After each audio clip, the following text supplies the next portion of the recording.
মানুষ যে মানুষের সাথে কুকুরের মতো আচরণ করতে পারে সেটা কিছু কিছু মানুষের সাথে পরিচয় না হলে জানতেই পারতাম না। হ্যালো, আসসালামু আলাইকুম, আমি সম্রাট আছি আপনাদের সাথে এবং আপনারা দেখছেন সম্রাট আইটি। আমাদের আজকের ভিডিওটা হচ্ছে দুটো আইপি কলিং অ্যাপ নিয়ে। মাত্র 30 পয়সা মিনিটে যে কোনো বাংলাদেশি নাম্বারে কথা বলতে পারবেন এবং ফ্রিতে নিয়ে নিতে পারবেন একটা ভার্চুয়াল নাম্বার। এগুলো সম্পর্কে বিস্তারিত আলোচনা করব। অসংখ্য ধন্যবাদ বাপ্পি, এমডি নয়ন মোল্লা এবং লাভ স্টোরিকে আমাদের চ্যানেলটা সাবস্ক্রাইব করে আমাদের পাশে থাকার জন্য।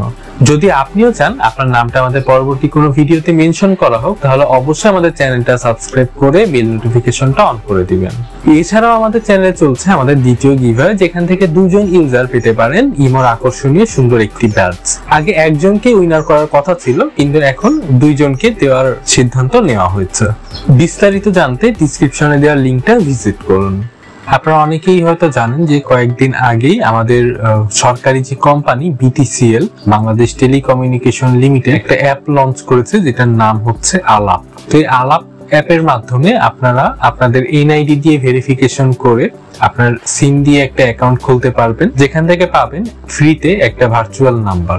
এবং এই অ্যাপটার মাধ্যমে আপনি মাত্র 30 পয়সা মিনিটে বাংলাদেশের যে কোনো নাম্বারে কথা বলতে পারবেন। তো এটা মূলত আইপি কলিং অ্যাপ। আইপি মানে ইন্টারনেট প্রোটোকল। আমরা যেমন অনেক আগে ভিওআইপি ইউজ করতাম, কম্পিউটার থেকে ফোন বা নেট টু ফোনের অনেক দোকান ছিল একটা সময় ইন্ডিয়াতে। বাংলাদেশ থেকে কল রেট প্রায় 25 থেকে 30 টাকার মতো। তো নেট টু ফোনে আমরা 8 টাকা 10 টাকা মিনিটে কথা বলতে পারতাম। এটাও সেরকমই অ্যাপ। সাধারণত ইন্টারনেট সার্ভিস প্রোভাইডার যারা আছে তারা এই ধরনের অ্যাপগুলো প্রোভাইড করে থাকে। তো আইপি কলের একটা সুবিধা হচ্ছে এই অ্যাপ থেকে এই অ্যাপে ফ্রি। যেমন আমরা ফেসবুক, হোয়াটসঅ্যাপ, মেসেঞ্জার এগুলোতে ইউজ করি, তেমনই হচ্ছে এটা। এই অ্যাপের একটা জিনিস আমার কাছে খুব ভালো লেগেছে, অ্যাপটাতে ডিফল্ট কল ফরওয়ার্ডিং সিস্টেম আছে, মানে যেটাকে আমরা কল ডাইভার্ট হিসাবে চিনি। এই অপশনটা আছে, যেটা এর আগে কোনো অ্যাপে আমি আসলে পাইনি। এছাড়াও এতে কল রেকর্ডিং ফিচারটা আছে, এটাও আমি আগে কোনো আইপি কলে পাইনি। তো এই দুইটা ফ্যাসিলিটির কারণে আমি এই অ্যাপটা আপনাদের সাথে শেয়ার করছি। প্রসেসটা খুবই সিম্পল। অন্যান্য অ্যাপে আমরা যেভাবে অ্যাকাউন্ট খুলি সেভাবেই অ্যাকাউন্ট খুলতে হবে। তবে এখানে একটা জিনিস আপনার এক্সট্রা আছে, এনআইডি দিয়ে ভেরিফিকেশন করতে হবে। এখন আপনার কথা হতে পারে যে আমার তো এনআইডি নেই, তাহলে আমি কি করব? তো আপনার যদি এনআইডি না থাকে কোনো প্রবলেম নেই। আপনার ফ্যামিলির যদি কারো থাকে, আপনার বাবা মা ভাই বোন, তাদের এনআইডি দিয়ে কিন্তু আপনি অ্যাকাউন্ট খুলতে পারবেন। আপনার এনআইডি কার্ডটা যখন আপনি ফ্রন্ট পার্ট এবং ব্যাক পার্ট স্ক্যান করে বা ছবি তুলে অ্যাপটাতে সাবমিট করবেন, তখন এটা অটোমেটিক আপনার ইনফরমেশন গুলো লোড নিয়ে নিবে। আপনার লেখালেখির ঝামেলা করা লাগছে না। যদি এনআইডি দিয়ে আলাপ অ্যাপটা ভেরিফিকেশন করেন তাহলে 15 মিনিট আপনি ফ্রি পাবেন। এছাড়াও আপনি বিকাশ, নগদ অথবা মাস্টার কার্ড, ভিসা কার্ডের মাধ্যমে এটাতে রিচার্জ করতে পারবেন। মিনিমাম অ্যামাউন্ট 10 টাকা থেকে রিচার্জ শুরু। এরপরে আসছে আরেকটা অ্যাপ, সেটা হচ্ছে ডায়াল আপ। আর আমার যে ইন্টারনেট সার্ভিস প্রোভাইডার আছে লিংক3 আইএসপি, তাদের অ্যাপ। এটার মাধ্যমেও আপনি 30 পয়সা মিনিটে কথা বলতে পারবেন। এখানে সর্বনিম্ন 30 এবং সর্বোচ্চ 45 পয়সা পর্যন্ত মিনিটে খরচ হবে। এটাও সেম প্রসেস, অন্যান্য অ্যাপের মতো রেজিস্ট্রেশন করে এনআইডি দিয়ে ভেরিফিকেশন করতে হবে। ভেরিফিকেশন না করলে আপনি আসলে কল করতে পারবেন না। যেমন এর আগে কিন্তু আমরা এই ধরনের আরেকটা অ্যাপ দেখেছিলাম, ব্রিলিয়ান্ট অ্যাপে বেশ কিছু প্রবলেম হয়, ভেরিফিকেশন কোড আসে না, কল করা যায় না, সার্ভার বিজি থাকে, এই ধরনের প্রবলেম।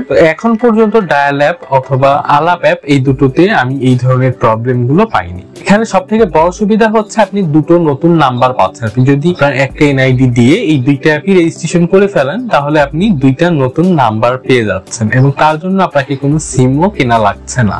এবং আপনি কাউকে কল করলে আপনার এই নতুন নাম্বারগুলোই শো করবে। লিংক3 যে ডায়াল অ্যাপ, এটাতেও রিচার্জের সিস্টেম একেবারেই সেম। বিকাশের মাধ্যমে আপনি এখানে রিচার্জ করতে পারবেন। আপনার রিচার্জের উপরে ভিত্তি করে আসলে নির্ধারণ করা হবে আপনার কল রেট। যেমন যদি আপনি 10 টাকা রিচার্জ করেন, সেই ক্ষেত্রে আপনার কল রেট হবে 45 পয়সা। যদি আপনি 100 টাকা রিচার্জ করেন, সেই ক্ষেত্রে আপনার কল রেট হবে 30 পয়সা। এবং প্রতিটা অ্যামাউন্টেরই নির্দিষ্ট একটা মেয়াদ আছে। যেমন 10 টাকার মেয়াদ বোধহয় 15 দিন বা 1 মাস এমন, 300 টাকার মেয়াদ 180 দিন এবং 500 টাকার মেয়াদ পুরোপুরি 1 বছর। তার মানে আপনি যদি 500 টাকা রিচার্জ করেন তাহলে 1 বছর আপনার সেই টাকাটার মেয়াদ থাকবে। যদি 1 বছর পার হয়ে যায় তাহলে কি হবে? টাকাটা কি কেটে নিবে? না, সে টাকাটা কেটে নিবে না, আপনার ব্যালেন্সে থাকবে, বাট আপনি কল করতে পারবেন না। পরবর্তীতে কল করতে গেলে আপনাকে আবার রিচার্জ করতে হবে। সেক্ষেত্রে আপনি 10 টাকাও রিচার্জ করতে পারেন। 10 টাকা রিচার্জ করলে আবার কল রেট বেড়ে যাবে, কিন্তু আপনার ভ্যালিডিটিটা এক্সটেন্ড হবে। তো ডিসক্রিপশন বক্সে লিংক দেওয়া থাকবে, যারা যারা ইচ্ছুক আছেন রেজিস্ট্রেশন করে ফেলতে পারেন। তো আজকের মতো এইটুকুই। আল্লাহ হাফেজ, সবাই ভালো থাকবেন।